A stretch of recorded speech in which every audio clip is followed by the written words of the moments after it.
All right, Madam Chair, you may Okay. call the meeting to order.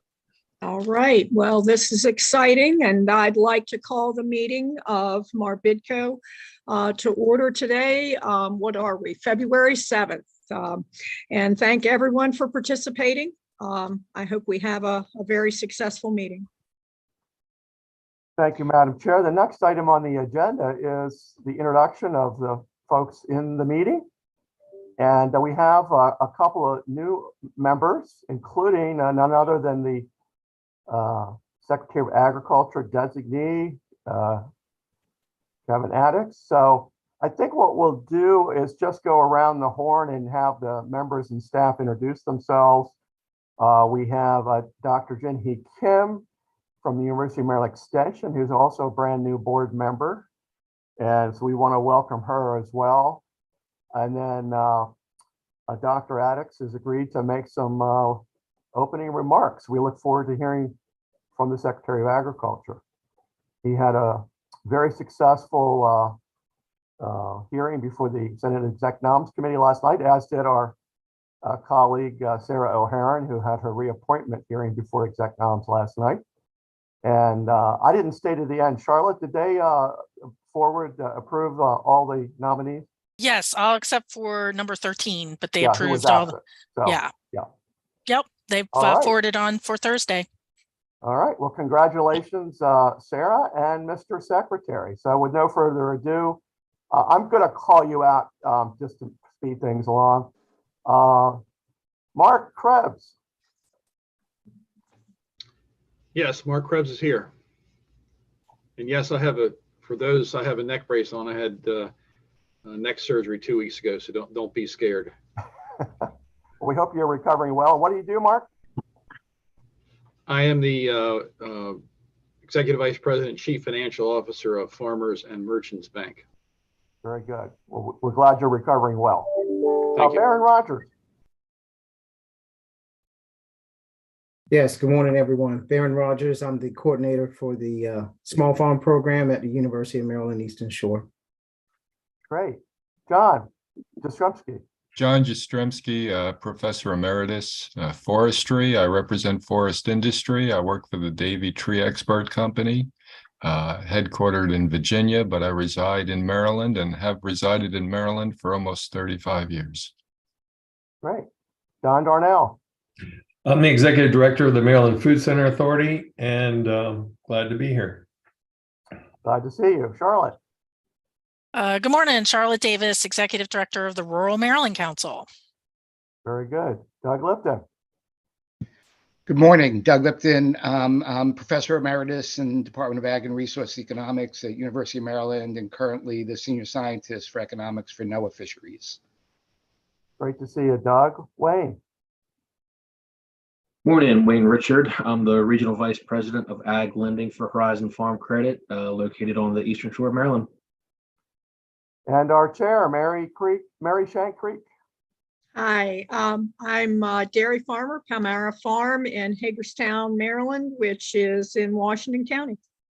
And I see Faith Elliott Rossing just joined. Faith, you want to introduce yourself, please? Hi, Faith Elliott Rossing, Queen Anne's County, Maryland. My son and I grow chickens for Purdue. And Paul. Paul Geringer, a faculty member in Ag and Resource Economics.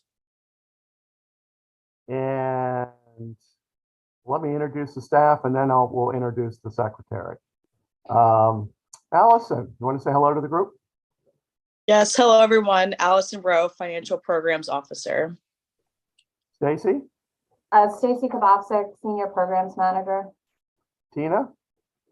Good morning. Hi, Tina here, Senior Accounting Coordinator. And Jill? Jill Kabuto, Communications Associate, and just made John a co-host. And Steve Connolly, who's joined. Good morning, Steve Connolly, Deputy Secretary, Maryland Department of Agriculture. Very good. And then I see the secretary has his hand raised. Kevin, would you might like to make some remarks at this time? I think you're on mute, Kevin. Well, there I am. I'm on mute on the side of the road, just saying hello to myself for a few minutes. But first of all, thank you very much for the invitation. And I look forward to working with MARBIDCO to continue the great work that you're doing. I've been a witness to the incredible projects that you've helped to fund and support. And, look forward to seeing that go forward. You're an incredible asset to the industry, and I'm thrilled to be a part of it and to be able to play a role. So I'm going to be camera off, but listening in if you need me. And again, thank you. Thank And you. Steve, thanks for being there last night, Steve. Oh, yeah, we certainly wanted to be there to support both of you. So I'm glad it worked out. And Mr. Secretary, it's my understanding you intend to join our board after you're confirmed. Is that still your intent, or you're rethinking that? I do. I've had some conversations with Steve Connolly about if it may make sense to wait until the legislative session is over, but we'll be in touch with you about that. Just because with our new role being attentive to the legislature, that means that I will potentially be offline during meetings, trying to be attentive to those legislators. So we certainly understand, and thank you so much. We're just delighted to have you join the community in your new role. Thank you. And Steve Conley, you're still on the board representing the Maryland Department of Agriculture. Would you like to say hello? Hello. Okay. Glad to be here. Great, glad to have you. Still.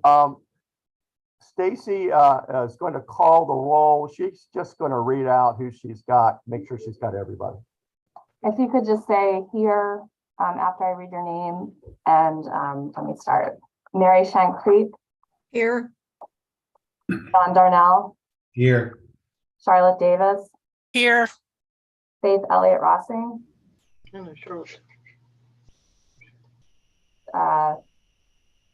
Faith. Here. Thank you. Paul Geringer. Here. Jin Kim. Here. John Jastrzemski. Here. Steve Conley. Steve is here on the screen. Okay, I heard him.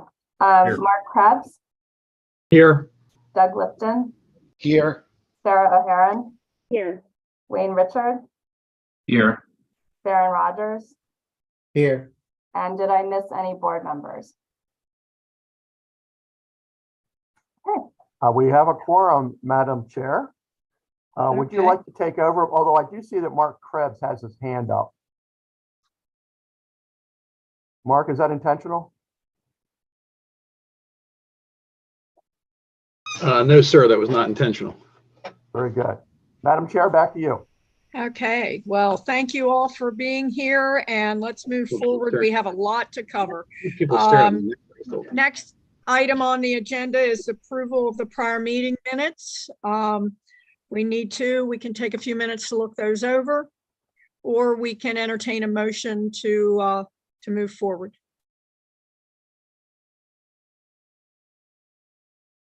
So moved. Second. Okay, we have a motion and a second. Any discussion? All those in favor of accepting the minutes as presented, signify by aye or a hand raise, or however we can do that with this forum. Aye. Aye. Aye. Okay, thank you very much. The next item is number 4, report of the audit committee and approval of the independent financial auditor.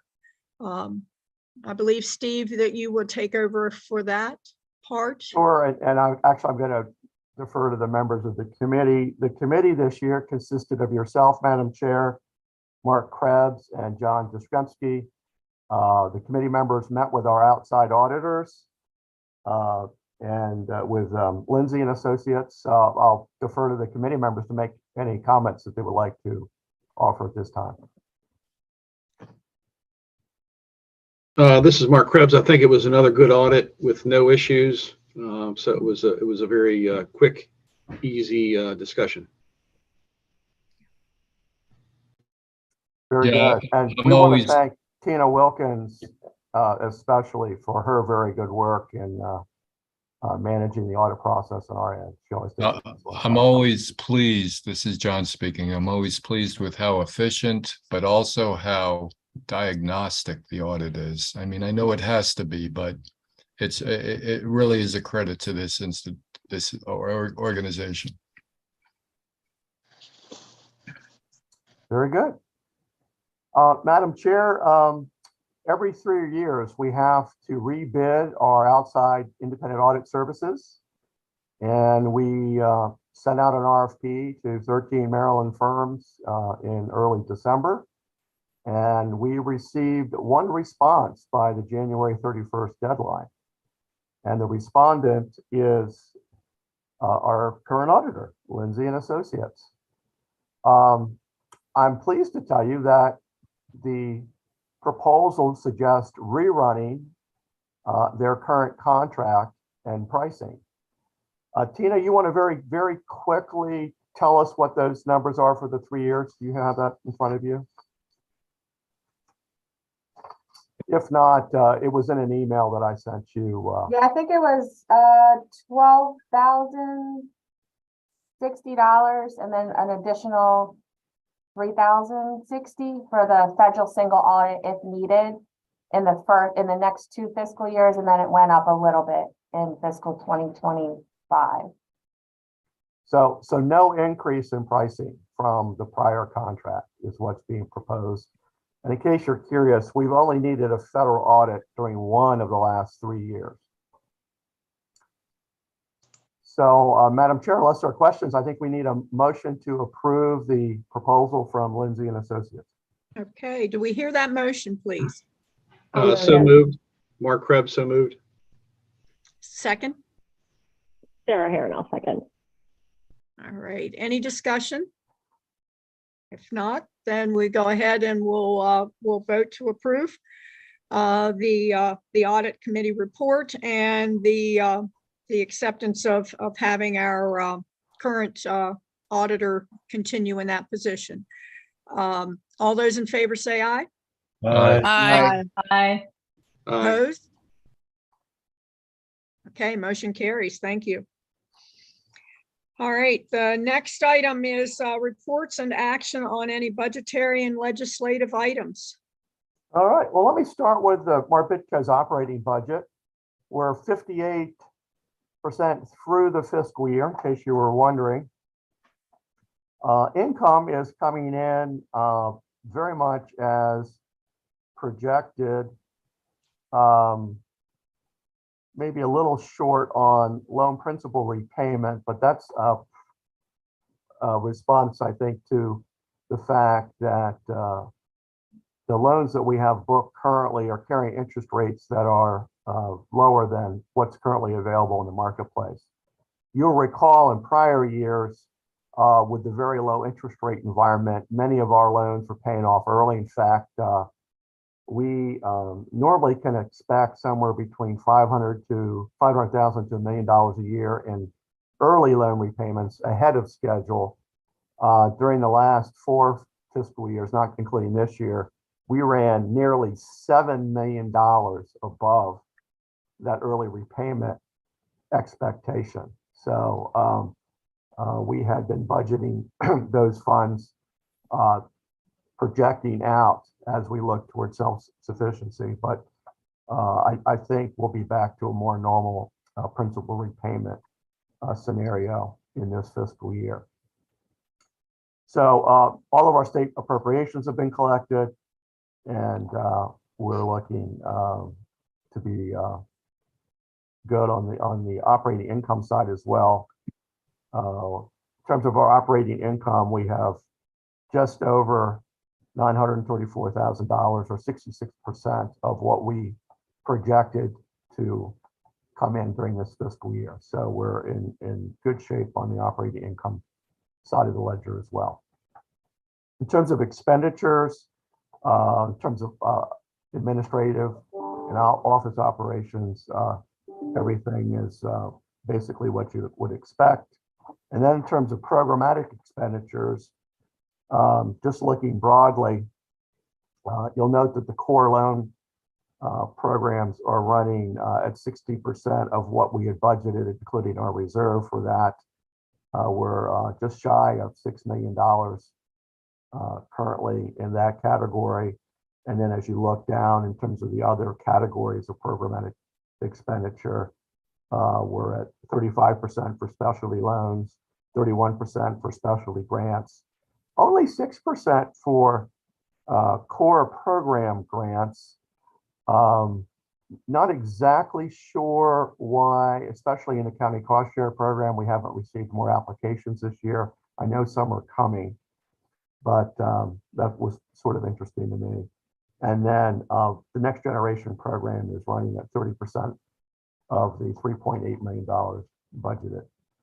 So that's a quick overview of the budget. And again, the Mr. Biff program is leading the way as it normally does, although it's leading the way by double.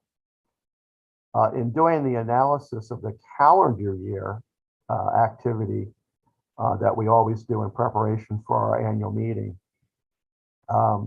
we have been averaging $1 million a month in the Mr. Biff loan program.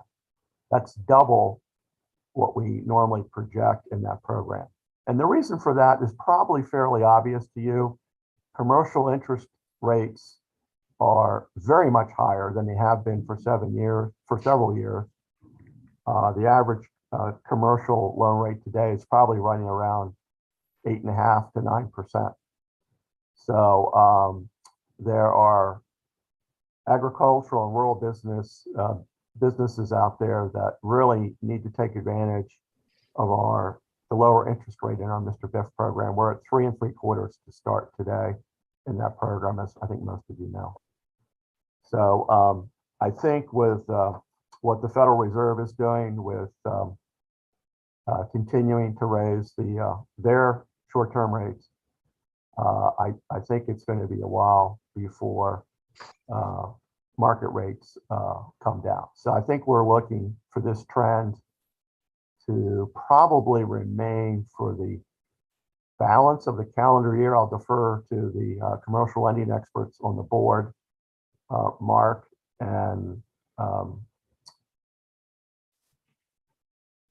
Wayne. Did Wayne leave? If they have any comments on what they see as the commercial lending outlook for the next several months. Oh, there's Wayne. Oh, I'll go ahead and start. Yeah, I don't see rates decreasing anytime too soon. Heck, I'd just like to see them stay flat for a while. But I think they're probably going to continue to creep up a little bit more throughout this year. Then it's just going to be a matter of what the overall economy does, what the Fed does, and slowing down rate increases. Certainly, we shouldn't see what we saw in 2022. I don't know if it's ever been seen, rates going up that quick before. Certainly hasn't in my time. But yeah, overall, I would look for rates to continue to rise a little bit more in 2023, but hopefully not to any great amount. Mark? Yes. So I pretty much agree with what Wayne said.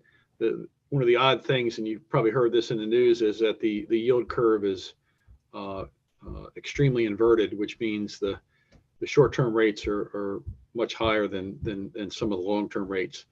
In fact, on the residential side, so the 30-year rate is actually a little bit lower than it was 4 months ago. But certainly the pressure is on for those to tick back up, and we're seeing our commercial lending rates are in the sixes. And most banks that had tremendous, like we did, had tremendous liquidity because of all the pandemic stimulus. In most cases, that liquidity is gone. Those extra deposits are gone, so that there's no longer that competition that was arbitrarily driving rates down below what the real market was. That's gone. So you're going to see commercial lending rates at what I would call, a real market rate, because nobody's got excess money just sitting around with nothing to do with it. Thank you for those comments. Are there any questions for our commercial lending experts on the board? Alrighty, seeing none. Just looking out a little bit beyond the upcoming fiscal year, as I think you all know, our core programs funding is scheduled to expire in fiscal year 2025.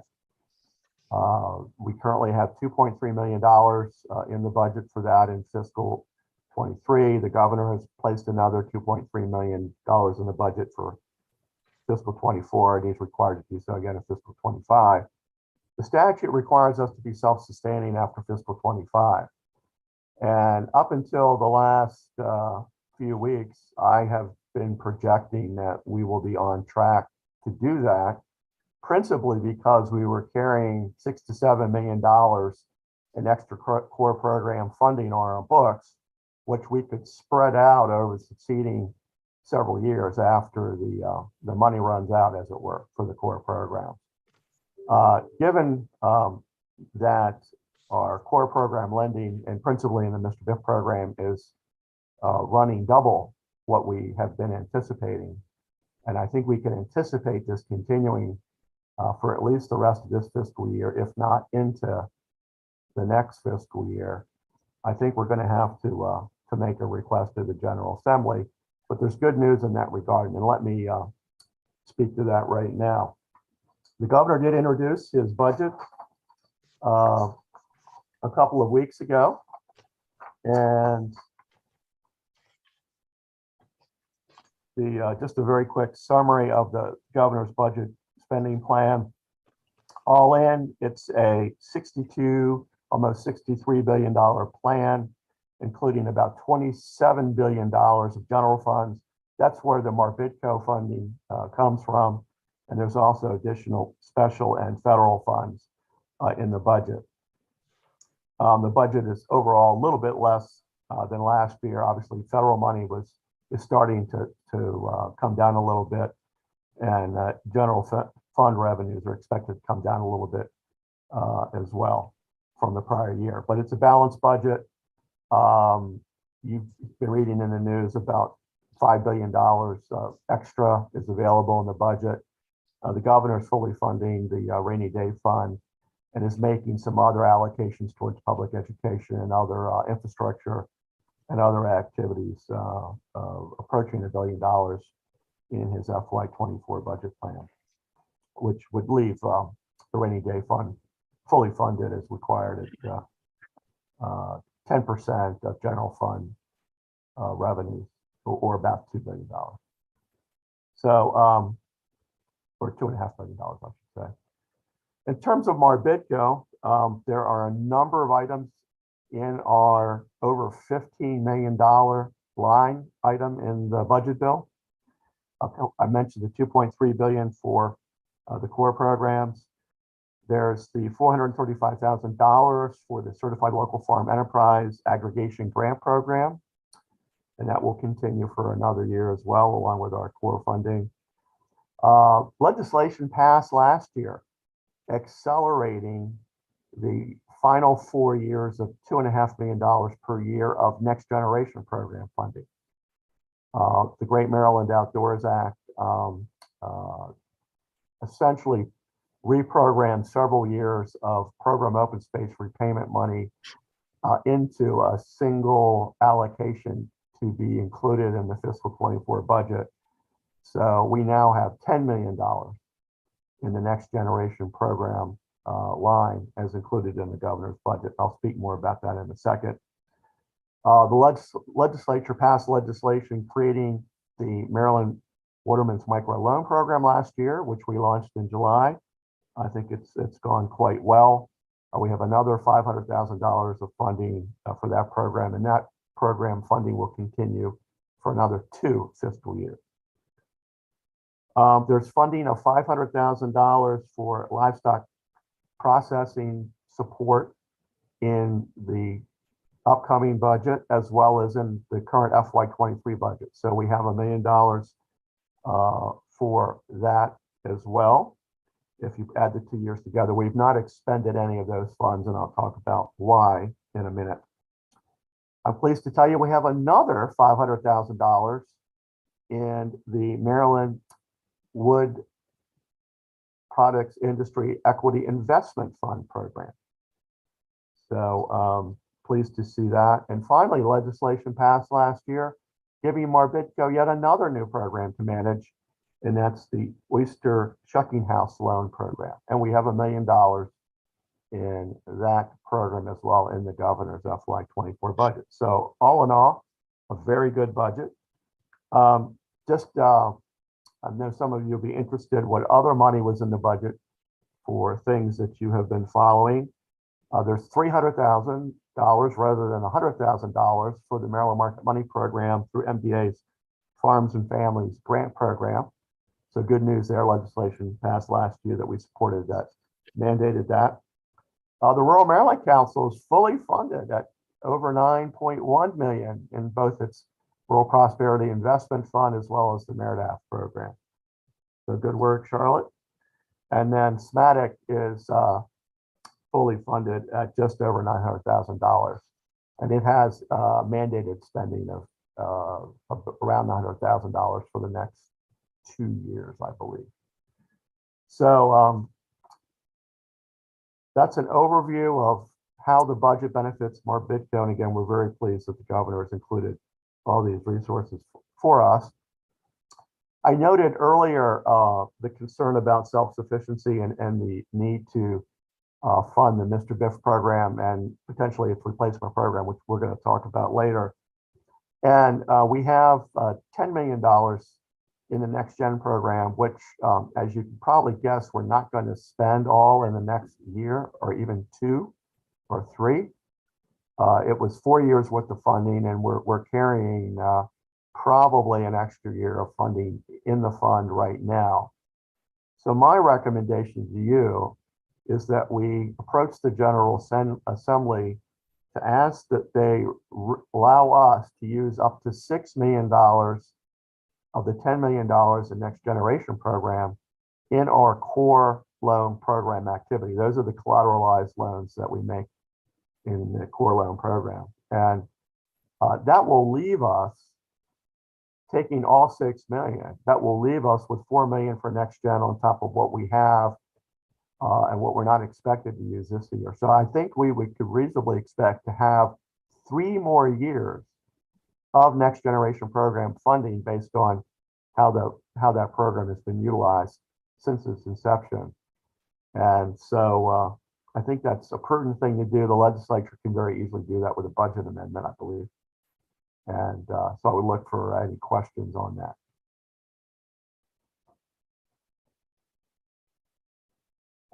Are there just not enough people moving into farming and forestry to utilize those funds?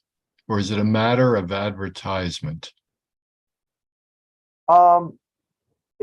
It's a matter of demand. I will tell you, with the very hot real estate market, unlike with our core lending and specialty lending programs, where we can turn around a request and get both loan approval and getting to the settlement table very quickly, generally in about 6 to 8 weeks if need be, and most loans close within 3 to 4 months typically, and many sooner than that. With the Next Generation program, both iterations, both the original easement option purchase program as well as the new small acreage Next Gen program, the turnaround time, because of all the steps that are required with the county government doing its work, the county approval being needed, the commercial lender approval being needed, the lender appraisal, the MARBIDCO appraisal, because we need to do the appraisal in order to set the amount we're going to bring as a down payment to the settlement table. It generally takes very close to 6 months for that to happen. And if you're a beginning farmer looking to buy a farm from a seller who needs to sell immediately, as in typically an estate sale situation or whatever, they're not willing to wait 6 months. So unfortunately, some of our prospective Next Gen program applicants have not been able to secure real estate purchase contracts because the seller was unwilling to wait. And we've talked about that previously during our meetings, that there's just no way to speed up that process legally. So that's where we are. Okay. Probably would be prudent to have a motion to request the legislature to allow us to use up to $6 million in Next Gen program funding for our core loan program. Okay, you want that done now instead of later in the meeting? Yeah, well, yeah, let's do it now. If you don't mind. Okay. I make a motion to approve as stated by Steve. That was John. Is there a second, please?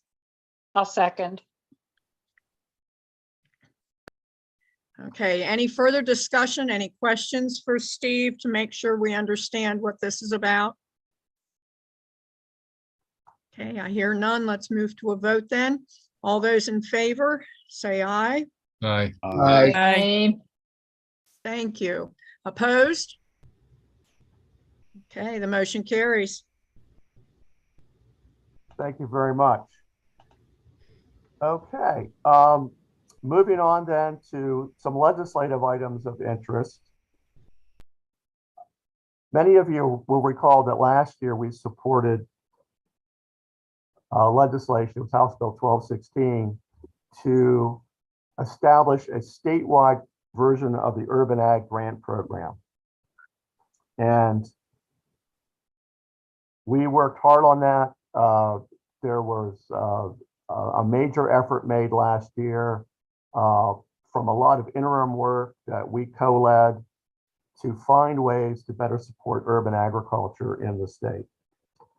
And there was a package of 3 bills introduced.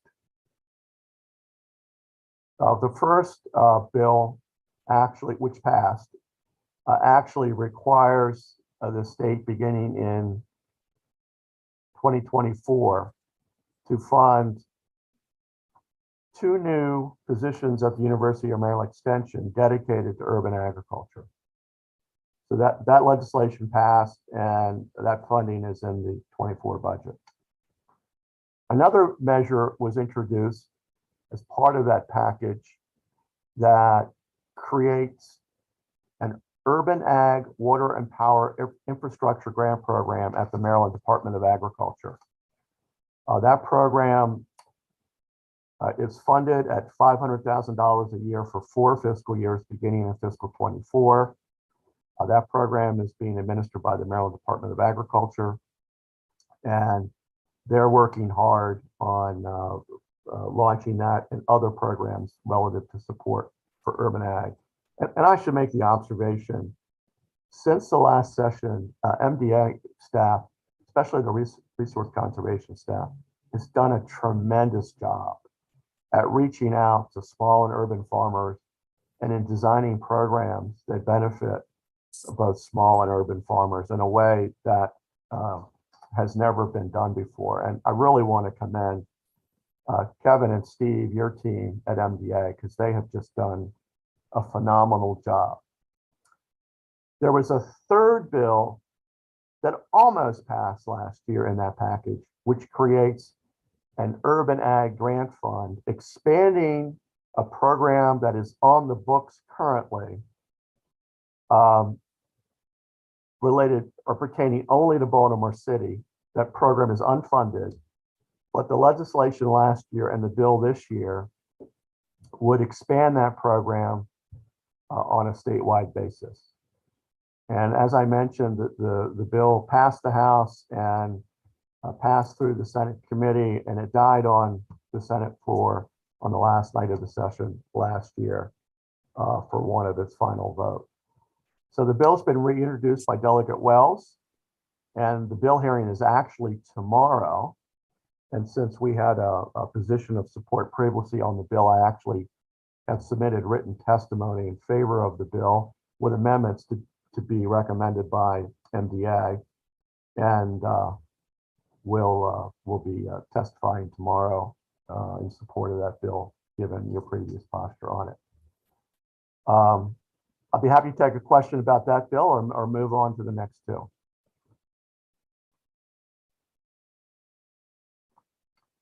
All right.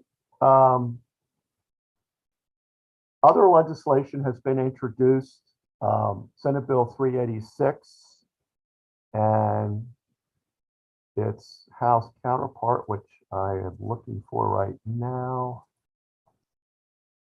House Bill 63, which has been introduced by Delegate Charkoudian and Senator Hester. I actually played a small role in the development of this bill. Delegate Charkoudian reached out to me, given our past involvement with the Certified Local Farm Enterprise Program, to see if there was a way that certain invasive species could be brought into the food supply chain in a way that could benefit from the state's rather new 20% local food procurement goal.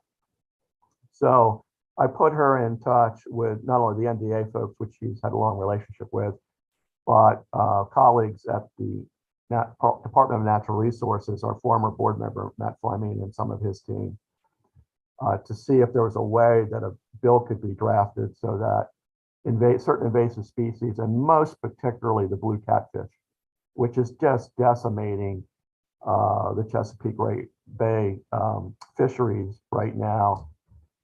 It's a voracious feeder on crabs, juvenile oysters, juvenile rockfish. You know, all your major commercial species are just being gobbled up by a huge supply of blue catfish. The blue catfish is pretty good eating, and there's really a need to incentivize the watermen to catch more of them if possible. So what this legislation would do would be, it would amend the Certified Local Farm Enterprise Program to allow sanctioned species, invasive species, to be put into the supply chain for counting against that 20% local food procurement goal. And since we've had a long history, we were there at the beginning of the Certified Local Farm Enterprise Program. We actually managed the grant program related to that program. Probably be appropriate for us to weigh in on that legislation as well. And then, so we have that bill. And then finally, legislation has been introduced that would, let me call it up,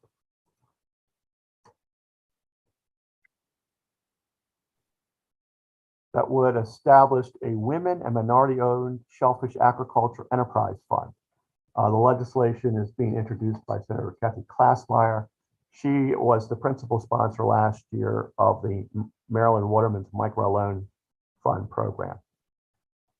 This legislation has been requested by the Chesapeake Bay Foundation with the aim, and I think a very commendable aim, to try to engage more women and more minorities in the shellfish aquaculture industry.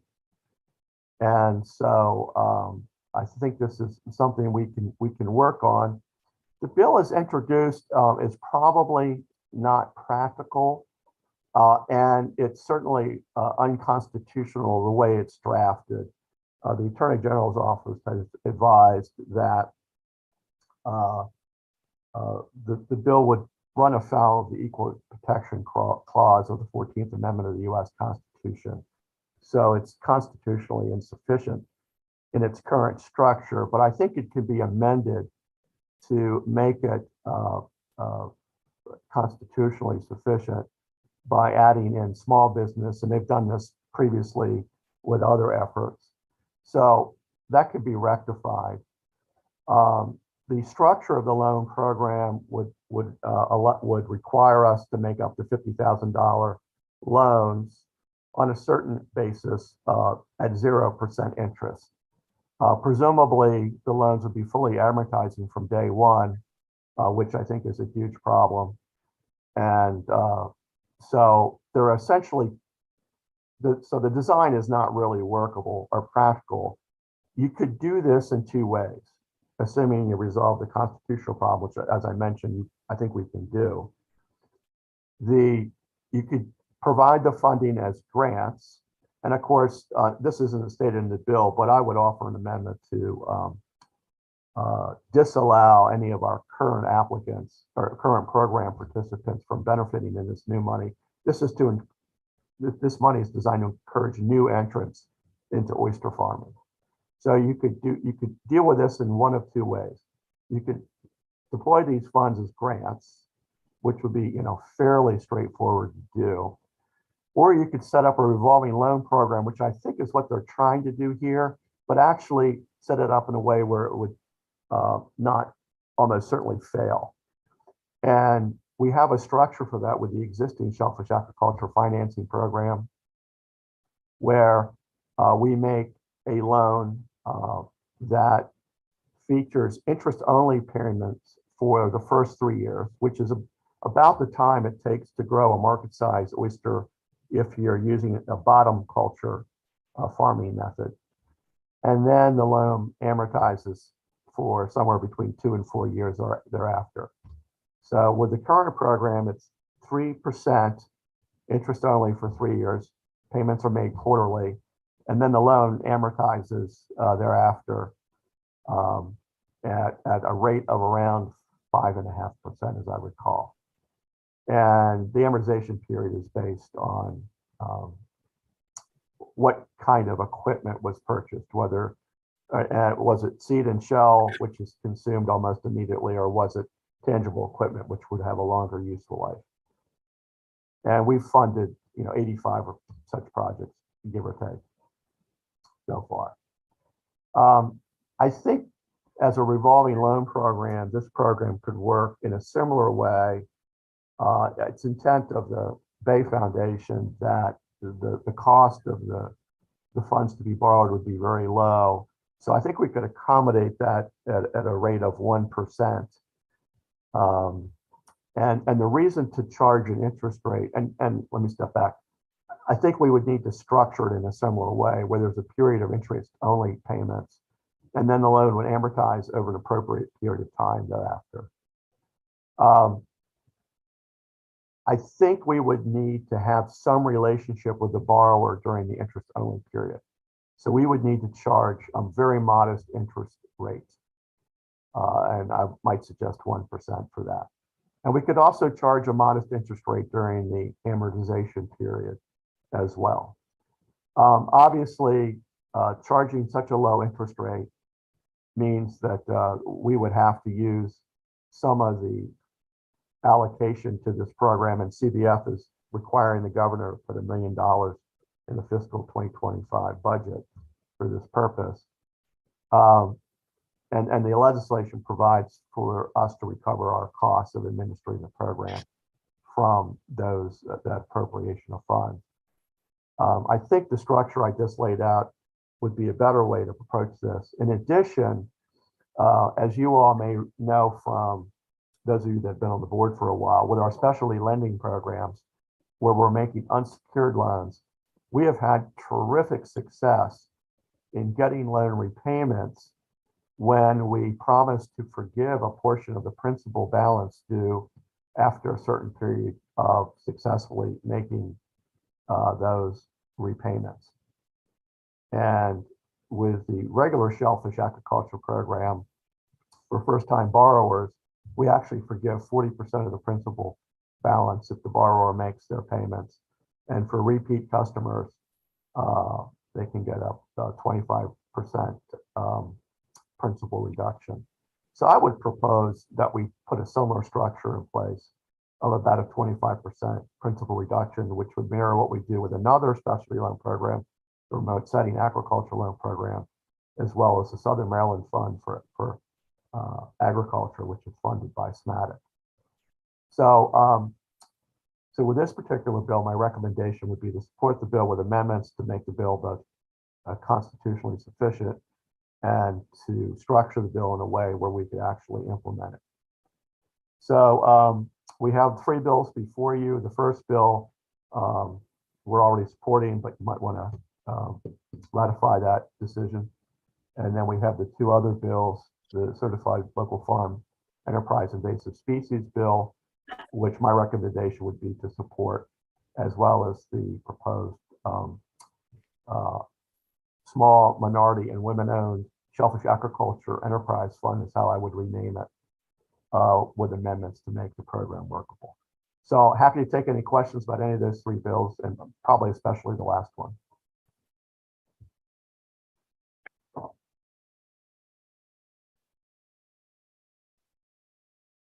Anybody have any questions? Could I ask for a motion then to for approval of the 3 bills that I just explained with the necessary amendments for the first and third bill? Okay. I make a motion to approve amendments as offered for the first and third bill and support of the second bill. Second. Okay, any further discussion? All those in favor say aye. Aye. Aye. Aye. Opposed? Motion carries. Thank you. Okay, next up, Madam Chair, I believe are programmatic updates. And I distributed to you all a programmatic summary via email. So you can see where we are with the several core rural business lending programs. We have approved 15 such programs so far this fiscal year. And as you saw in the budget report, just under $5.8 million in loans. In terms of the specialty lending programs, we have approved 25 loans, and most of those, in fact, I believe all of those are Maryland Waterman's micro program loans at just over $400,000 for this fiscal year. We've had a total of 43 requests. We've had to turn down some of the Waterman's microloan borrowers. With that program, for those of you that have been on the board previously, the legislation limits the eligibility in that program to what are called generational watermen, which are defined as watermen that earn a majority of their incomes from commercial fishing. And we've had several applicants, well, a handful of applicants apply that were not eligible because they work off the water and or have large amounts of other income directly attributable to them. So we've had to turn down a few, but the good majority have been eligible, and we've approved those loans. I see that Charlotte Davis has a question. You are on mute. Do I have a question? No, I'm good. Oh, your hand was up. Oh, sorry. Okay. Any questions about the Waterman's microloan program? Moving on then to the specialty grant programs. These are programs funded by other agencies for various purposes. We've approved 11 such grants this year, totaling just under $700,000. And that includes, by the way, the Certified Local Farm Enterprise Aggregation Grant Program, since that's specialty fund funded. In terms of core program grants, we've had 20 grants that have been approved and funded this year at just under $20,000. And then finally, with the 2 next gen programs, that's both the original easement option program and the new small acreage program. We've funded 4 requests at a little over $1 million. So that's where we are with the various programs that we offer. I'm happy to try to entertain any questions that you might have.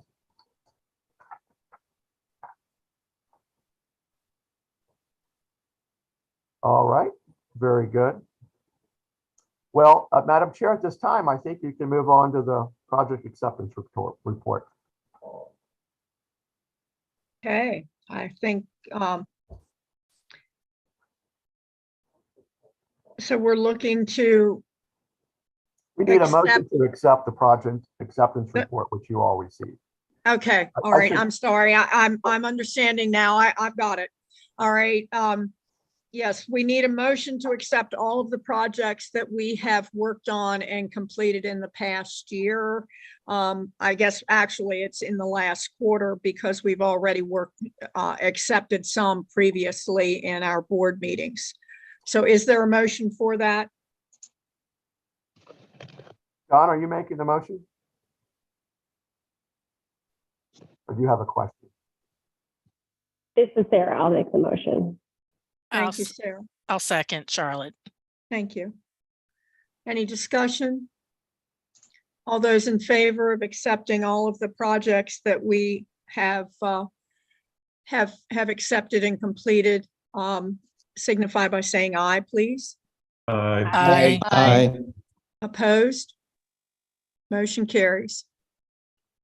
And I should note there's 44 of them in that list since you last met. So that's what you just approved. Okay, Madam Chair, I think we can move on then to a discussion of new programs.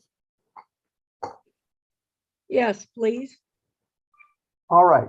A little background on this. And by the way, the programs committee met last Thursday and is making a recommendation to move forward with what I'm about to discuss. I think you know we've been rather short-staffed over the last year and a half. We have been particularly in need of very experienced commercial credit underwriters and loan closers. And we have been unsuccessful in the last year hiring such personnel. 13 months ago, we had a retirement of one of our senior financial programs officer, and our other senior officer has informed us that she could be retiring here sometime during this calendar year, as her husband is about to retire from federal service and they may move out of state. So that's going to put us in a major bind. And as a result, we may need to look, in fact, we do need to look at another model for how we partner with our commercial lenders and providing financings to young and beginning farmers and other farm and rural business applicants that are not quite bankable. And so having done a lot of research on this, I've been very active in the National Council of State Agricultural Finance Program, and I've been talking to my colleagues from around the country on what they do. And I'm pleased to tell you that we have a model that's been long used in the states of Minnesota and Kentucky that I think we can deploy here in Maryland, and with great success, and hopefully not lose any ground. In fact, maybe even gain ground in partnering with commercial lenders to engage in farm real estate purchases, farm construction projects, and other rural business related activities that are in our mission area. So I provided you all a summary of the loan participation programs in Minnesota and Kentucky. I'm not going to read those to you, but just to give you a sense as to how these two programs work in advance of what I'm going to propose and what the programs committee and the loan committee too, by the way, has recommended that you adopt. The Minnesota Rural Finance Authority, which would be our sister agency in Minnesota, currently offers 12 loan participation programs. Some of those are funded from bond proceeds and others are funded from their own resources. They have a model that's a straight 55% commercial lender participation in a project financing and 45% the Rural Finance Authority contribution to that financing. The financing is a single deed of trust in the case of a real estate purchase. The bank closes the loan. It helps to underwrite the loan, and the underwriting is presented to the Rural Finance Authority staff and review committee. If the request meets their parameters, then the Rural Finance Authority agrees to advance its 45% in a particular project. The bank then closes the deal, services the loan, and remits the repayments in a proportionate share back to the Rural Finance Authority on the basis it's been agreed to. This model has worked very well in Minnesota. They've been doing this since 1986. As I mentioned, they have 14 variations of a loan participation program, including one for young and beginning farmers. And they've funded 3,800 projects totaling over $360 million during the last several decades that this program has been in operation. And this is very interesting, they've lost almost nothing, almost none of the Rural Finance Authority's funds in that program. I believe their actual loss is at least over $500,000. Very, very, very low loss rate. And just as point of reference, we've lost roughly $750,000 in the 15 years that we've been offering the Mr. Biff loan program, which is about 1.5% of what we have advanced during that time. So the lending in these loan participation models in Minnesota and in Kentucky as well is very, very low. In the Kentucky model, structure, and by the way, there's no limit, or I believe there's $1 million limit in the Minnesota loan participation program. In the Kentucky model, they partner with their participating commercial banks and farm credit associations on a 50-50 basis. So half the money is provided by the bank, half the money is provided by the Kentucky Ag Finance Corporation. They've done 1,400 projects over the last several years, since 2004, totaling $175 million.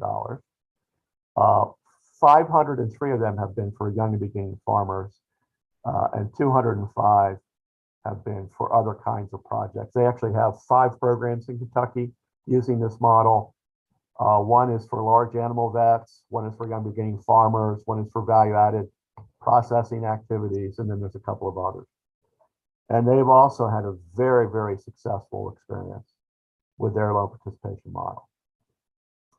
So we have models in 2 other states from which to draw upon. I proposed a structure for Maryland, which I presented to the Loan Review Committee in December and to the Programs Committee last week. There's been some tweaking, and I also want to report that I had a conversation with Wayne Richard last night from Horizon Farm Credit, and there may be a little more tweaking that's needed. But just to highlight what I am proposing for Maryland is that we blend the best of the features of Minnesota and Kentucky in our program design. So in the Minnesota program, as I mentioned, they have either no cap or $1 million cap depending on the program. In Kentucky, in the beginning farmer program, they have a $250,000 cap. You all will know from the Mr. Biff program that on a real estate purchase, we have a $600,000 cap, with a construction project, a $300,000 cap, and a very large project, a $900,000 cap. So you're going to see as we move forward, I'm going to propose that essentially, except for what we need for this loan participation model, that we use the existing parameters of the Mr. Biff program as it currently exists, including approval by the loan committee and the board of directors, as would otherwise be needed in the Mr. Biff program. In Minnesota, they charge a $50 application fee. We charge no application fees in Maryland.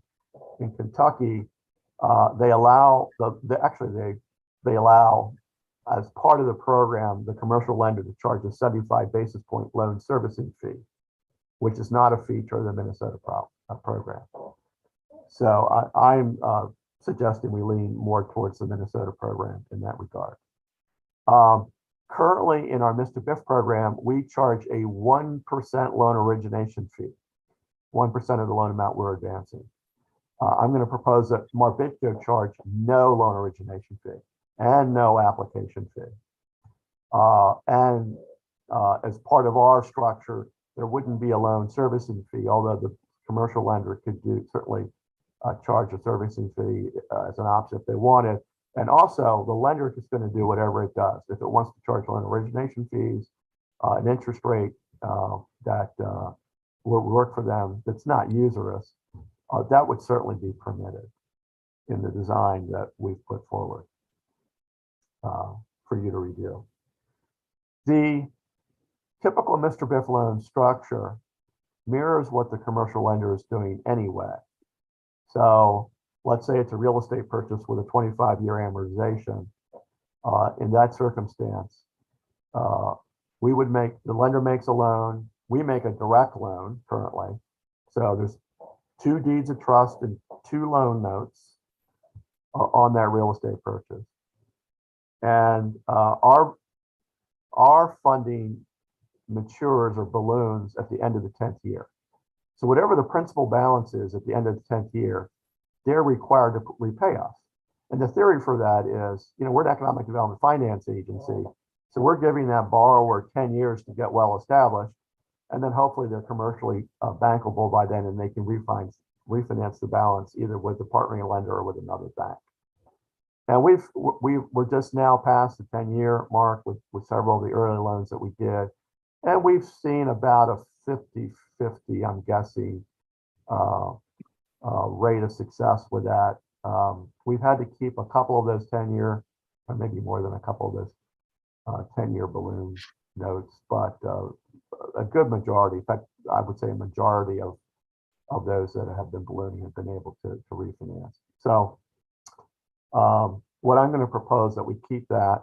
That is a feature, by the way, the 10-year balloon of both the Kentucky and Minnesota programs.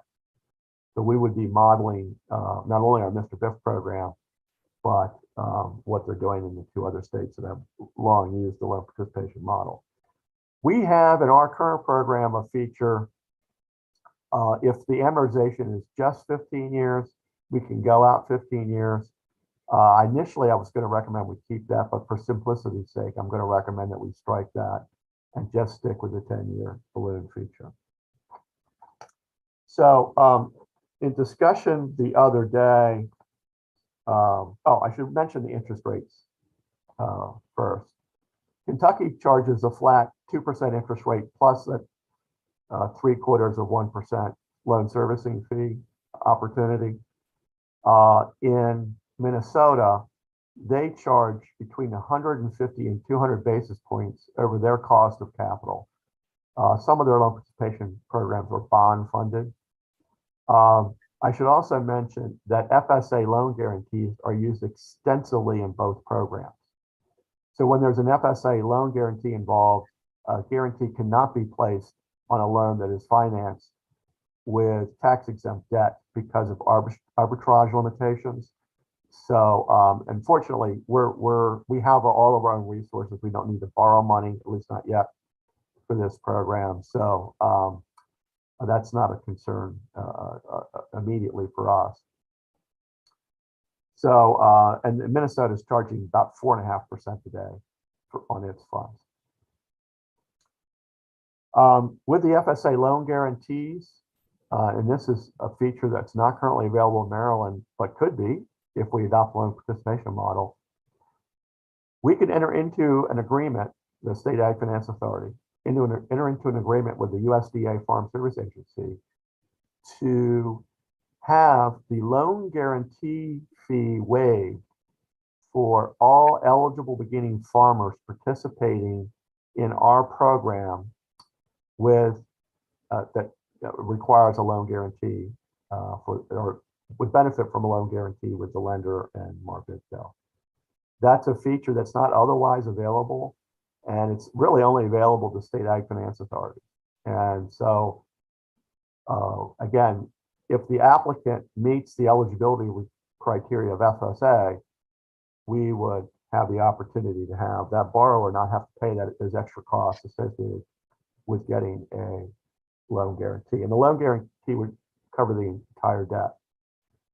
So the loan participation model, the feature of the loan participation model, it's a shared first lien on a pari passu basis, meaning you share in proportion to your contribution. That's different from what we're doing currently. With the Mr. Biff program, the lender makes a loan and they're in senior position to our direct loan, which is in a junior position. So we're taking the majority share of the collateral risk. With what we've talked about with the committee, and I know Farm Credit wants us to work a little further on this. The programs committee discussed on Thursday a way to take additional credit risk to entice more commercial lenders to bring more projects to MARBIDCO that would fit our purpose and mission. I noticed, and I'll tell you that both Minnesota and Kentucky, they've had very few loan losses. Part of the reason for that is there are loan guarantees on many of those participation loans. But, I suspect a majority of those loans. If we were to adopt the model directly without modification from Minnesota and Kentucky, we might not be funding some projects that we would otherwise do in the Mr. Biff program as it currently exists. So the committee discussed, and I proposed in the highlighted language in the draft that I sent you, that we provide an opportunity for additional collateral risk to be shifted to MARBIDCO in very high loan to value situations on the collateral security. Most of you will remember that we can finance up to 100% loan to value on a real estate purchase, for example. Commercial lenders typically cannot fund more than 80% loan to value, meaning they require a 20% down payment for that farm purchase. And so MARBIDCO has routinely filled that void between 100% down to 80, 70, 60%. We can lend 20 to 40% loan project financing today. And we routinely are taking that lion's share of the collateral risk in the Mr. Biff program. So in the model you have in front of you, I provided an opportunity for the bank to request that we take additional collateral risk. So what would happen in the event of a borrower default and a liquidation of assets under the traditional loan participation model is the bank forecloses on the property, it pays all the costs of that foreclosure, all the legal costs, which can be pretty hefty. And then the assets are shared on the basis of participation. In Minnesota, it's always 55% bank, 45% rural finance authority. In Kentucky, it's always 50-50, with the exception of the beginning farmer loan program having a $250,000 cap. So in the model that we're proposing, it would be a 60% bank, 40% MARBIDCO participation, which is the maximum we're doing today. So if there was a liquidation, the bank would recover its costs first, then there'll be a liquidation and split of assets on a 60-40 basis. And if the bank was required to fund more than 60% of the project, our percentage would be reduced. So I proposed a way to actually take additional collateral risk. And in talking with Richard, our colleague, last night about it, they remain concerned about the federal legal requirement that they not fund mortgage type debt obligations at greater than 85% loan to value. So we're going to have conversations with Kentucky and Minnesota to make sure that that's not a problem in those states. Again, the Farm Credit Associations in Minnesota and Kentucky are participating fully, as I understand it. When there's a loan guarantee involved, that negates that 85% requirement because the loan guarantee is typically either 90 or 95% in the event of a default. So, but we're going to want to explore that, and we certainly want to work with our colleagues at Farm Credit on making sure that they're not running afoul of any legal requirements that they have relative to mortgage type financings with loan to values greater than 85%. The model I provide for you provides for a certain percentage over 80% or 90% that would be shifted to us in the event of foreclosure and allocation of liquidated assets. So that's a lot of information. For some of you on the loan committee, you understand this. Some of you might not be following exactly everything I said, but I'll be happy to answer any questions. And then, Madam Chair, I would ask that we do two things. One, that we approve this design in substantial concept, and that we defer or delegate rather to the programs committee the fine tuning of the program. There's going to be of the model. There's going to be a need for at least two separate loan participation programs. One for beginning farmers, as I alluded to, which will have separate requirements that meet the USDA FSA test. And then there'll be the more general Mr. Biff type program activity that we structure, you know, the barn construction projects and projects that are not beginning farmer eligible. But there may be a need for other specialized programs. As I mentioned, Kentucky has 5 loan participation programs. Minnesota has 12. So there may be a need to further explore a division in that way. And I think the programs committee would be able to do that. So Wayne, I want to give you an opportunity to make a comment or two. I think I hit the highlights of your concerns, but please speak up. Yeah, Steve, I think you did a good job of overviewing what's being proposed. Certainly from farm credit perspective, you know, one of the bigger issues we've got is the loan to value issue. You know, the great thing about Mr. Biff is it has been the subordinate lender that has allowed, you know, that sort of cash down for young and beginning farmers that they just don't come to the table with generally. I know our primary concern is if this does not allow us to continue to get that additional financing over 85%, that would severely limit the amount of deals that we would be able to put through the program for sure. And that's what we're kind of waiting on to hear. I'd gotten one email back from a colleague in Minnesota. It wasn't enough information for what I was looking for. So I'm trying to get some follow-up calls with them to see how they're utilizing the program. That association also works in North Dakota, which has a direct program and a participation program. He mentioned, again, I don't know much about how they're using it. He just mentioned that in his emails. You know,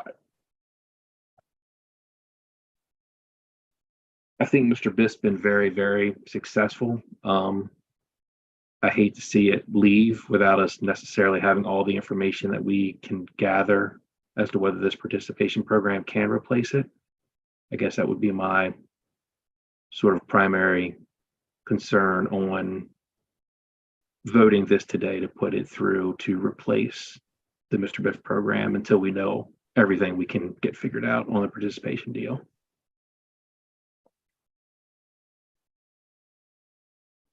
I should know to be able to do this. There would be a master loan participation agreement with each participating commercial lender. In Minnesota, they have 450 agreements with commercial banks and farm credit associations. And and that's going back now 4 decades. been a lot of bank consolidation as well as consolidation of farm credit associations since that time. So I don't think there's 450 banks participating today in Minnesota, but there would be this governing legal structure between MARBIDCO and the participating lenders to how things will work. The other thing I failed to mention, and Wayne, this is in response to your question last night. I think right now the proposal was for a 60-40 split. Very often we don't have 40% of a Mr. Biff deal.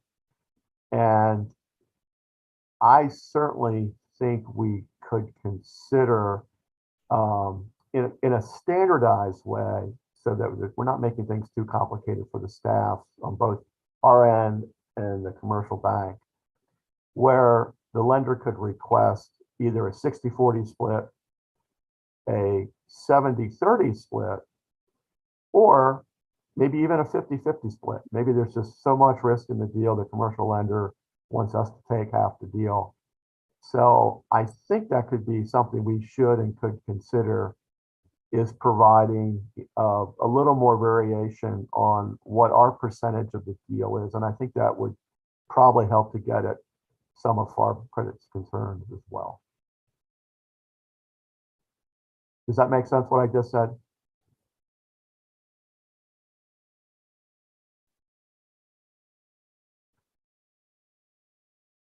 Well, as a practical matter, we're not going to be able to fully operate the Mr. Biff program in the not too distant future. I do not believe. The staffing required for the loan participation model is significantly less, probably less than half over the longer term. We still have over 300 loans on the books that have to be serviced. We're still going to need to, collect payments and do the workouts and the collections work and all that on the loans that we've already booked that are fully collateralized. But over the longer term, the loan participation model could relieve the MARBIDCO staff of a significant burden, and I know is working, very well in Kentucky and Minnesota. Our other commercial lender has a question, I believe. Yes, I do have my hand raised purposely this time. So I understand the whole concept behind the participation program. Community banks have been utilizing participation loans forever, still do. But I guess as you were talking, I was kind of thinking about what then Wayne said was, typically our role in these Mr. Biff loans is to get that second lien and provide, the majority of the cash that the borrower needs. And I'm assuming that's, as Wayne said, that's how most of these deals have gotten done. And if it's going to be structured such that, the borrower is going to have to put a lot more cash into it, does that kill a lot of the deals that we've done or would do? I think, and that gets to the issue of the collateral risk. And I think the tweaking that has happened over the last week and that I just mentioned gets at that. Clearly, and I think many of you know this, we don't lose money or we don't see defaults too often with our Mr. Biff loans, thankfully. But when there is a default and a liquidation, we can lose a lot or all of our outstanding principal balance. And so switching to a loan participation model could serve to mitigate some of that risk. Clearly, having the loan guarantee availability from a government agency would be a big benefit to us on our debt. We do not use FSA loan guarantees now. It would just greatly slow down the process and would be a major burden. And you have to service FSA guaranteed loans in a very particular manner, which Farm Credit does routinely. So, but you're raising a good point. The intent with switching to this model is to not diminish the success of the Mr. Biff program. It's to replace it in hopefully an equally successful way with a lot less burden on the MARBIDCO staff. Yeah, and I think as you talked about, decreasing our loss exposure is certainly a great thing to aspire to. And of course the operational efficiencies that it should bring. Obviously, as you're saying, we almost have to have that. But once again, it's the devil's in the details, and if we can make it so that everybody that we've made a loan to, or we would have made a loan to under the current Mr. Biff, that we can continue doing that, I think is the key. And I know Wayne has his hand raised, so we'll let him talk. Go ahead, Wayne. I was just gonna say, I think there's kind of two issues. One is, collateral share and the risk, and moving to a participation is going to put more of that collateral shared risk to the lender.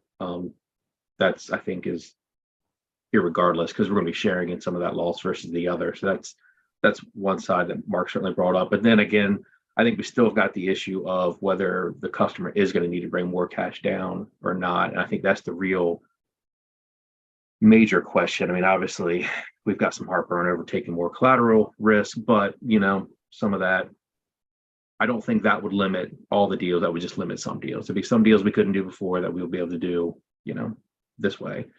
If we can't do the 80%, I think that's going to limit a lot of deals. And then, FSA guarantees, if we get those guarantees, which, Steve would know, we do quite a bit of guarantees and MARBIDCO loans now. I do not believe we will be able to do that anymore, because FSA has limits on the dollar amounts that you can use. So I don't know exactly how all that would work together. Still trying to research some of that as well. Just want to point that out. Yeah, and just to further expound on that, the FSA loan guarantee, I believe, is around 1.85 million today. Yep, and maybe there's an opportunity for a little higher. So if you had a very large, very costly farm purchase, you would be above the FSA loan guarantee limit. So there's a question about that additional collateral risk that's not covered by the guarantee. Faith, did you have a question?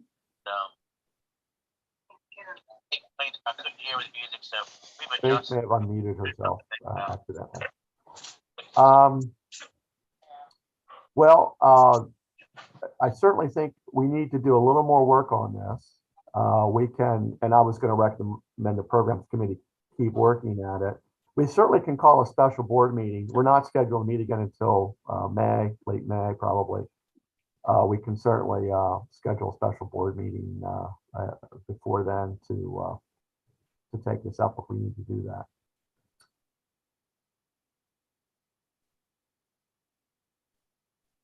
How do you all want to proceed?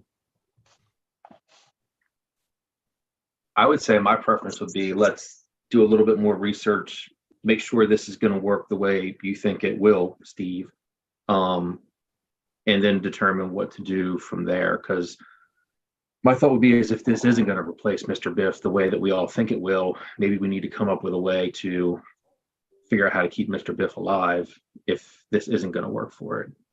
That would be my suggestion, is kind of, let's take some more time, get some more information. And like I say, I think this is an important enough thing. I mean, we're basically looking to replace the core, and I mean, it is the core of MARBIDCO. I just think we need to make sure we take the time to make sure we're doing it the right way. I agree with Wayne. Okay. So I'm going to summarize what I think I'm hearing. The consensus is that we're going to keep working on it, and that the programs committee should be engaged in that, and the loan committee. And we will bring back a more refined proposal to the board at a future meeting, which may in fact need to be a special meeting of the board. Does that sound like a plan? Yes. Yeah. Yes. Is Wayne on either the loan committee or the program committee? Wayne can be, and you could be on the programs committee, both of you, if you want to be. Well, I think given Wayne is with Farm Credit, that and that's where our partner, that he would certainly have a big should have a big input in that. We will add Wayne to the committee, and anybody else, by the way, that wants to serve, not exceeding 8 members.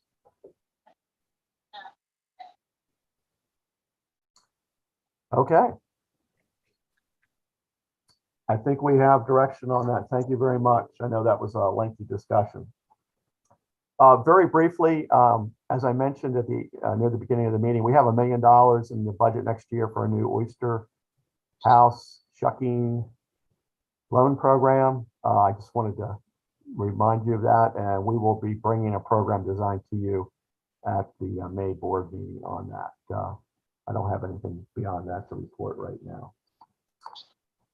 So I think we can move on, Madam Chair,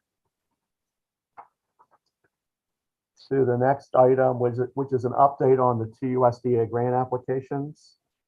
And I think you're all aware, through just a Herculean effort during Christmas week and before, we got a very lengthy USDA rural development grant application in for the Meat and Poultry Intermediary Lending Program grant.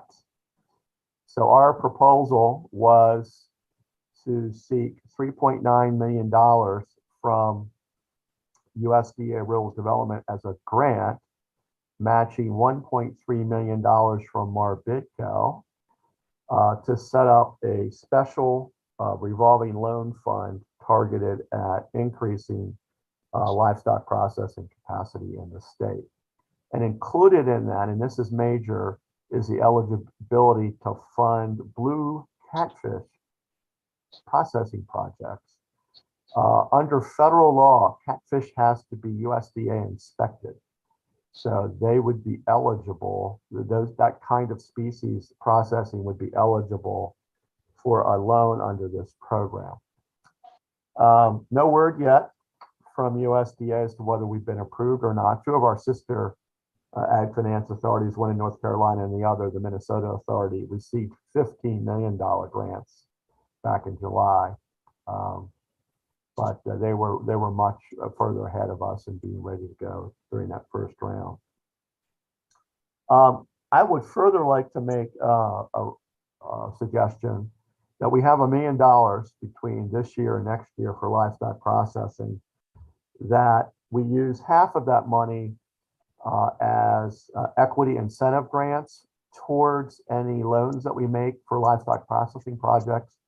That was actually a feature of our application, that we would make a 5% matching equity grant towards a financing request for livestock processing. So, for example, the applicant puts in 5% of their own money into the construction of a livestock processing facility. We would match that with 5%, which means the amount to be borrowed would not exceed 90% in that example. So my recommendation is that we use half of that $1 million that we have or will have for livestock processing projects as incentive grants, and that we use the other half as part of the $1.3 million contribution to set up the loan program. Now, if we don't get the USDA grant, then the money would remain available for grants, and we would figure out how to deploy it. I know there's great interest in livestock and blue catfish processing right now. We actually had a loan request that needed probably a little more refinement as part of our application for a blue catfish processing facility in Caroline County. So we could certainly use those funds towards any kind of eligible livestock processing project. But my recommendation is to allocate $500,000 of the livestock funding towards the new loan program. Was I clear on that? And if I was, perhaps we could have a motion to do that. Okay. Do we have a motion for that?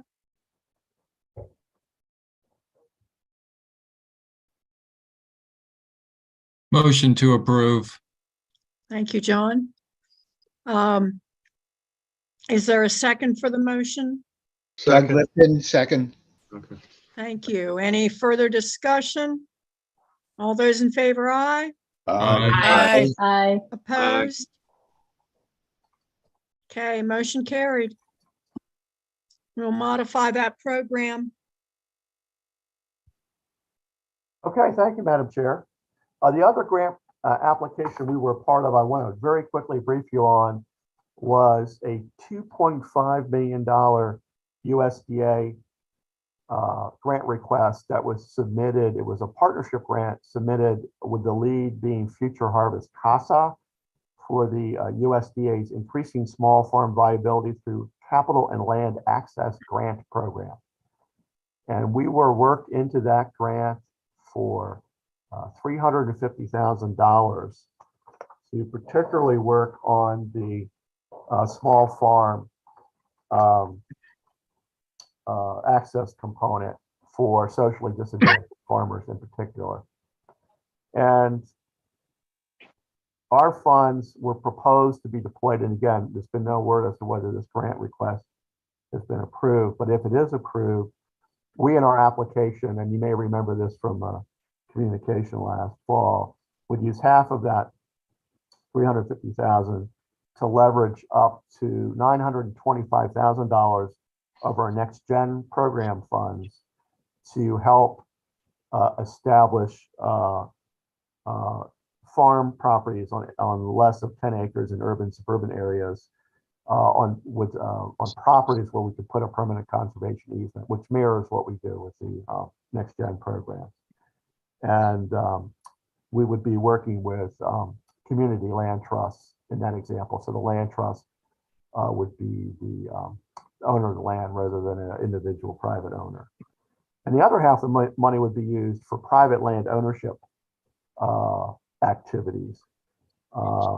And we would leverage some of our funds and $175,000 of USDA funds for increasing the amount of our urban ag lending incentive grant from $10,000 currently to $35,000 when an urban or very small farmer in an urban or suburban area is actually buying the real estate to set up a farm operation.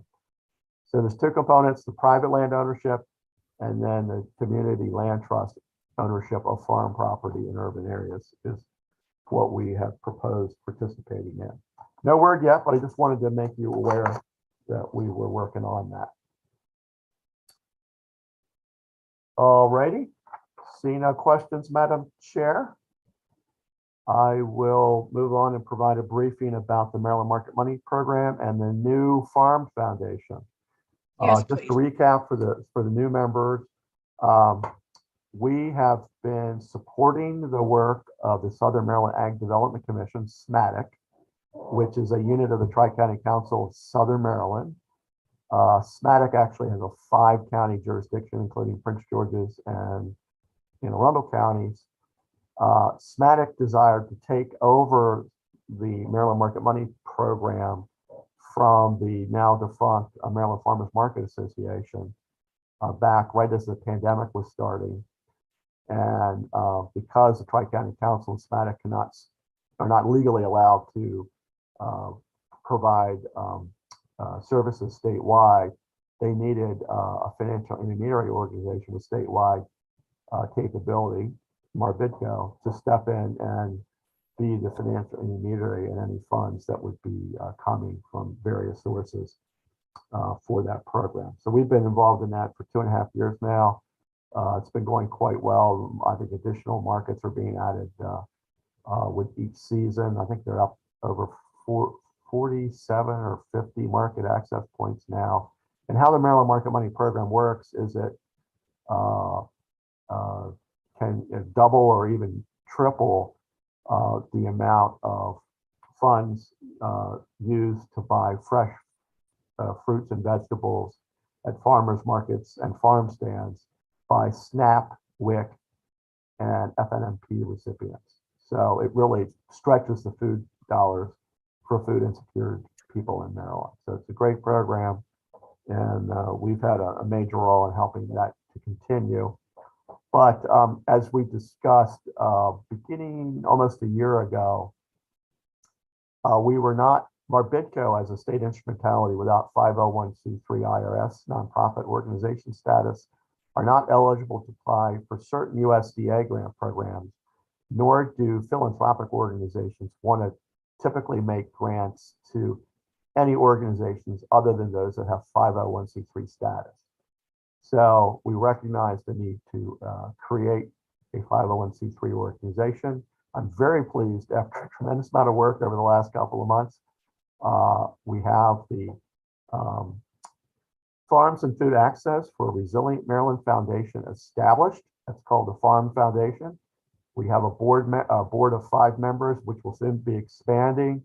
I currently serve as the board chair, and we have Horizon Farm Credit represented on the board, University of Maryland Extension, Maryland Farm Bureau, and a representative from Grow and Fortify, Secretary Attick's former firm, participating on the board. We'll be adding additional members, particularly from the food access community to the board here very shortly. Everything, the bank account is set up, all the incorporation papers have been done. I'm about to start work very shortly on the 501c3 IRS status application. And we have just been approved for our MDA, Farms and Families grant for the upcoming year. So everything is going well. And we're also, I'm very pleased to say, I think we're about to hire a part-time staff person who's very qualified. So that is going very well. And I want to thank Tina and Stacy for their work on setting up the Farm Foundation as well. All righty. Questions on that? All right. Next on the agenda was an update on boards, task forces, and special projects. I believe I sent you all last fall the work product of Beacon at Salisbury University. They conducted a county-by-county economic impact analysis of ag, forestry, and seafood industries, $20 billion overall impact, 17 billion of that directly related to agriculture, about 3 billion forestry, and the rest the seafood industry. It's both the full report and the summary is available on our website. So beware of that. There's discussion here of the Food System Resiliency Council, which I have spent a lot of time with over the last year. In fact, I did an analysis over the weekend. I was involved in 43 meetings of the full council and 2 of its 3 subcommittees last year. It's been a tremendous labor, but I think it's been productive time. The council and its committees definitely benefit from having folks that are knowledgeable about agriculture in the discussions. And there aren't that many of us. So that's been, I think, useful. And I sent you recently a copy of their interim report from last November, if you're interested in that. They've been supportive, particularly of our livestock processing efforts. So a quick update on that. And then also, and Steve Conley might weigh in here with a thought or two, but as required by legislation last year, MDA convened a meat inspection task force to just deliberate on whether the state should return to doing a state inspected slaughter program. And the upshot is that was not recommended. There's no need to duplicate what USDA is doing well now. Steve, is there anything you want to add to that? Well, and one of the recommendations was to have assign a person to be an ombudsman. I think that term's going to get changed in a bill that was introduced in the Senate. But to have somebody that can help a person who wants to get into processing, kind of help them navigate all the local, both county and municipal, as well as state and federal regulations, so that they have a path to move forward and don't run into roadblocks at every step. And I think that's kind of the what came out of the task force.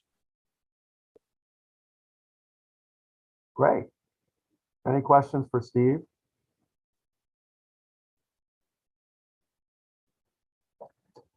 All righty. Madam Chair, are you ready to move into our next agenda item, which is the annual meeting? Certainly, we can do that. All righty. Well, as directed in our bylaws, this is the meeting during the year where you not only elect the board officers for the coming calendar year, but we also adopt our operating plan for the coming calendar year. And I know some of you may be confused because our fiscal year runs July 1 to June 30th, and that is how we report on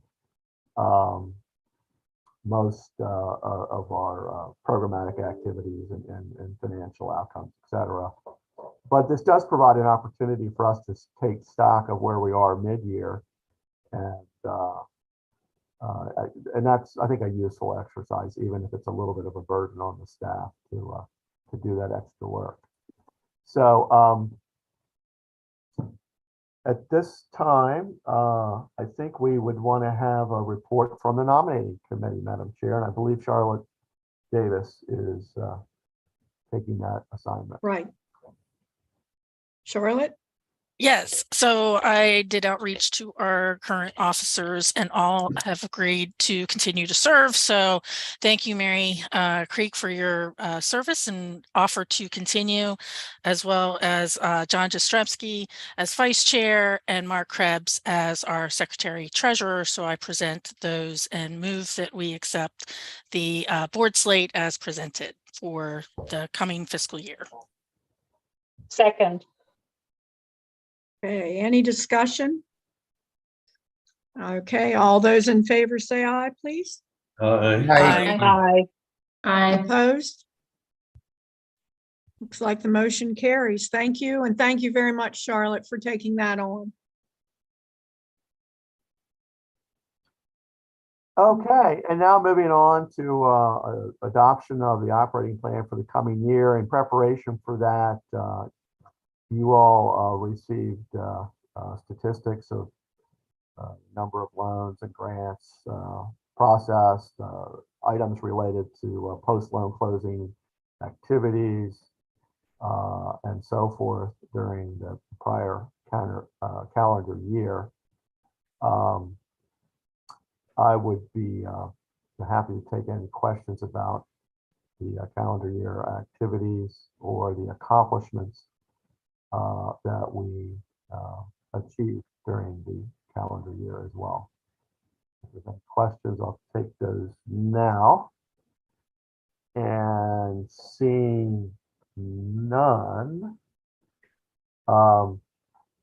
we can move then into a review of the operations plan for the coming year. And get the right document up.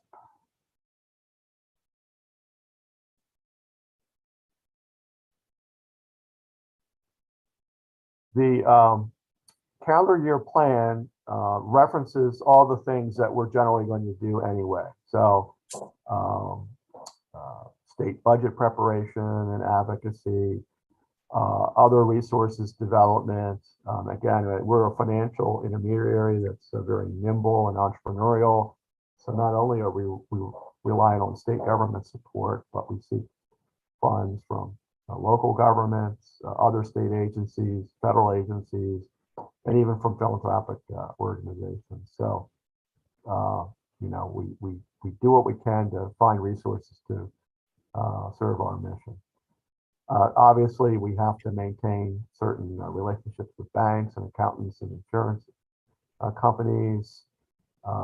We are legal counsel is provided by the Office of the Attorney General at the Maryland Department of Commerce. We need, obviously, to retain a very capable and competent staff. So there needs to be training, et cetera, related to all that. I'm pleased to report that as of January 1st, all the staff members that wanted to are able now to participate in the state's health insurance programs. And several staff elected to do that. Of course, MARBIDCO is bearing a large share of that cost. We're actually covering 95% of that cost. But that's a great benefit for folks that that needed access to the very fine programs that are offered by the state of Maryland relative to health insurance and prescription drug insurance, that sort of thing. We're going to continue our communications efforts of various kinds, as well as our stakeholder outreach efforts, public relations and marketing. So all that will continue as explained in the plan. And then what we do at this time as well is we sort of lay out a look at all the programs that we're going to be offering. I've left in here for the moment the Mr. Biff program. As I've noted, I think we're going to be transitioning, but we're going to continue to talk about that. And then there's several other programs that we offer currently, various specialty loan programs, core agribusiness grant incentive programs that MARBIDCO funds, specialty grant programs which are funded by other entities, and our rural working land preservation facilitation, beginning farmer programs, which today are the two next generation programs. And then hopefully we'll have the USDA funded livestock processing loan program and the new oyster shucking house loan program coming in fiscal year 24 is my expectation for both of those programs. So with that, let me say one more thing. This plan is what I will use in drafting the budget for fiscal year 2024. So this plan provides the framework for how I would propose to construct MARBIDCO's FY24 operating budget. So happy to take any questions, Madam Chair.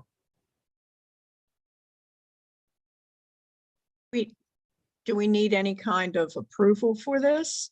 Yes, we need a motion to adopt the operations plan. Okay, thank you.